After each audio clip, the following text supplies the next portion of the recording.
Welcome back. You're watching No Reservations with myself, Ayeshah Alam Khan, in case you needed a reminder. And hope you're having a wonderful evening. And it is only going to get even more wonderful because I have some phenomenal guests coming up next. My first guest, well, she's quite the vixen, but that coupled with her fiery personality as well as her sex appeal leaves the viewers thirsting for more. She very quickly went from being a VJ to a model and an actress. I'd like you to please welcome with me Anisa Sheikh. Good evening, Anisa. Hi. Fiery personality, spunky retorts. You're known for it all, Anisa. Vixen, I didn't figure, but... There's more. There is? Yes, I have a dirt machine here. Okay, let's do it. And according to this, you're a little pataha. I am, yeah. Total pataha. Yeah. And no qualms about it at all. Okay, television. Yes. And working in Urdu. Yes. You come from a very, what people like to label people who speak only English, the burger It's not really true though. And plus, you not only a beautiful face, you got these wonderful brains because you won a scholarship to go to Germany. I did, yeah. So you have the more of a Gora influence as well. Mm-hmm. How does that affect you in your work? First off, it's not completely burger. Okay. Father's side is. Mom's side is strictly Bhopali and very Urdu speaking. Oh, okay. So I do have some So you had that Urdu advantage. speaking. I just always try to act like it wasn't from there. The scholarship to Germany was, I'm not your 10A O-level, A-level student, no. Okay. I was a well-rounded student, yes, and I had not enough money to go to university, and somehow an opportunity came up, so I won't say I'm extremely intelligent, but I can well done. figure my ways out. But again, coming back to when you deal with people, because now you're suddenly faced with all kinds of people from all walks of background, from all backgrounds. Sometimes it's tough because you're coming from a different value system. How do you deal with that? It was tough initially when I started because I was 18. Huh. It was knocked out of me. Young and naive. It was. I wasn't necessarily naive. I was always a bit no nonsense as a kid even. But it was knocked out of me soon enough. I realized that I was going to get taken for a ride. People would make me do work and be like, "Oh, you're my friend. Do it for free. Oh, I know you. Do it for free." So I'd get taken for a ride a lot of the times. And then there came a point where I thought, this is business, and if it's business, it's business. And I'm going to do it that way. So. All right, well done. My dirt machine that pulled up some stuff on Anisa Sheikh. I got to tell you, there's someone who's worked with you. Okay. Okay. And this person, I'm not going to say the name because we never divulge our sources. You were a nightmare to work with. They said you were devil woman personified. There are times when I have double standards, I would admit. Really? Yeah, there are times. There are times that I'm late to shoots. There are times that I will bother people. But as of the last couple of years, because I've started directing and producing, I've realized how tough it is to deal with people that are divas and irritating. And it hasn't happened since then. I'm tough to work with because I have a huge problem here working with people that say, kar le, kaam nikal le, you know, and when I want to get something done, and it has to be done right, and you come across all these obstacles where people are like halfway finishing their work, it's 70% as opposed to 100, I become a nightmare to work with.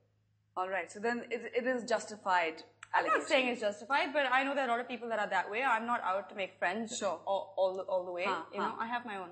Fair enough. So. Okay, now there's suddenly been this influx of a whole bunch of youngsters that have come into the TV industry, especially as VJs.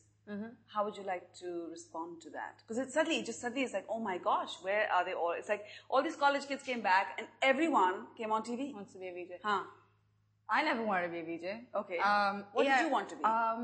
I never really had it in my mind what I wanted to be, but I knew that I didn't want to do this necessarily. I really honestly started because I needed the cash, and apparently I had a semi-decent face and I could speak, so why not? You're being modest now. But no, I'm not being modest. I honestly wasn't something I wanted to get into, and I've actually actively tried to get out of it for ages and be taken more seriously. It's very hard to start off that way, and at some point then be taken seriously because they want you to curl your hair, put on makeup, and bounce around.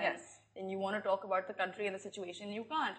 But as far as the kids coming into the business is concerned, there are a lot. What they don't seem to be understanding right now is a VJ is not a model. They are not an actress. They are they are personalities. They could be fat, thin, short, tall, ugly, dark. It doesn't make a difference if they've got a personality. What we're making a mistake doing right now is we want to push the ratings up. So we're pushing the necklines down, we're bringing the hair up, we're just doing what we can to hire people that aren't personalities anymore. And I feel there'll come a time where it'll get filtered out.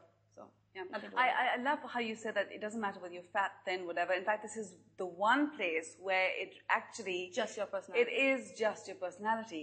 How do you feel about all the skin showing that suddenly happened on television? Because, I mean, I've grown up, clearly I'm a lot older than you, but I've grown up seeing TV and, we've gone from just having dupattas and suddenly you're seeing like, oh my gosh, as you said, the necklines have gone down, the hemlines have come up. What's your response to this? It had to happen. It had to happen? It had to happen. It's going to happen. The highest rated channels are the ones that are running Indian music 24 hours a day. And we need our money. We need our ratings. We're going to play some of those things. Kids are coming back from abroad. At first, remember, we used to wear our t-shirts, right? Which would have half sleeves. Big deal on whatever music That was channel. a big deal, yes. Then it came down to sleeveless. Spaghetti strap was out of the way at some point.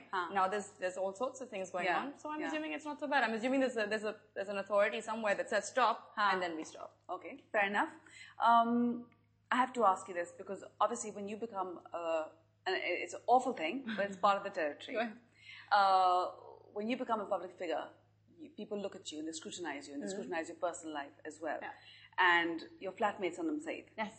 And I'm sure you probably knew this was going to happen, but she's also very well known in the acting and modeling industry. She's beautiful. And there were a lot of rumors going around about the both of you. Yes. Which I believe were not true. I'm assuming they're not true. But how did you react to that kind of talk? I mean, how do you deal with that? I was no stranger to people talking horribly of me. There were times in school when I was spoken badly about. There were times where I've grown up where it's happened. I'll be very specific. The rumors cropped up when we moved to Lahore, when we started living in Lahore together. Somehow I believe that in this country it is impossible for people to believe that two girls over the age of 18 can be friends and be nothing more. It used to be just a man and a woman. Now it's, women can't be friends. People don't believe that. It's not possible for people to understand that women can actually be friends and love each other and not stab each other in the back and not hate each other. There must be something going on. And we let the rumors fly. In fact, sometimes we'd even joke about it and, push it in their face and act like it was a big deal. Now apparently they've died out, haven't they? Well done. Good for you. Your stint in Germany. Do European men, I have to ask you this. Yes, please. Do European men live up to their name? Wow. German men, I'd have to say, bore me to bits. Really? They're mechanical, robotic. I'm generalizing. It's horrible. I don't mean it this way. But there's no real romantic flair as we think there necessarily is all the time. Yes, Frenchmen are like that. Not that I've had so much contact with these people, but no. Okay. Sometimes just the good old desi boy works. All right. I guess Einstein didn't quite make it. All right. Fair enough. Your transition into dramas as an actress. Never did dramas. You're becoming an actress now, aren't you? Did one miserable one where I thought this is way too much work for way too little money. And I stopped. So that's I'm not an actress. I have been consistently telling people all the time to stop calling me for that because I don't profess to be an actress. I don't want to be an actress. I can't play anybody else but myself. So why ask me to act? Okay. They always come to me and say, "हाँ बस आप वो जो funky आप करती हैं ना बस वही कर ले, So yeah, that's okay. You're going behind the camera as well. You produce and direct as well. I've been for 2-3 years now. How has that been? And the best time I've had in the media was doing that. What prompted that decision? Because I've always wanted to do it. Because it's much easier being a star and having someone else deal with all the work. No, this was always just a means to an end. Okay. I was always doing this, so at some point somebody would believe that I had it in me to do the other side of it. Right. And the channel that I began to work at had it in them to believe me. They gave me a chance. Sometimes I botched it, sometimes I did good at it, but I was a film student. Okay. And so I always wanted to do this. All right. Not anymore though. Not anymore. Oh gosh, you were scared off the whole Too many thing. of them.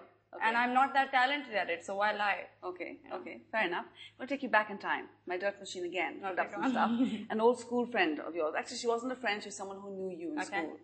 And you said that people spoke horribly about you in school. From time to time. I'm assuming you had a tough time in school. No, never. Okay, because you were known as, you were very popular. I was, yeah. But, you were very popular. And as a result, you were resented. Yes. Tell us a little bit about that. I am not the kind of person you just say she's okay about. People either hate me or they love me. There's no two ways about it. There's always. Is that something that's been deliberately it's nurtured? Probably just part of my personality. I mean, either you're going to say I really, really like Anisa, or you're going to say I can't stand that Right. Shit, you know, okay. yes. Beep, beep, beep. Beep, beep. Huh. So, in school, it never really bothered me because I was more into listening to Led Zeppelin and just doing stupid boyish things because I was too boyish to care. Okay. It bothered me. It really hurt me when I was 18, 19 and, you know, boys were something and, you feel horrible when somebody says something bad about you. Yes. I got over it. You were more of a tomboy? All my life, Salam. This is actually very strange. I figured I'd behave like a lady today for the first time. But at some point, for a woman, when you make the transition from child to woman, and especially I think for tomboys, it's really hard. I don't think it's harder for tomboys. I don't think it's harder for anybody. Somebody all of a sudden tells you one day, right, you're a lovely looking woman. Right.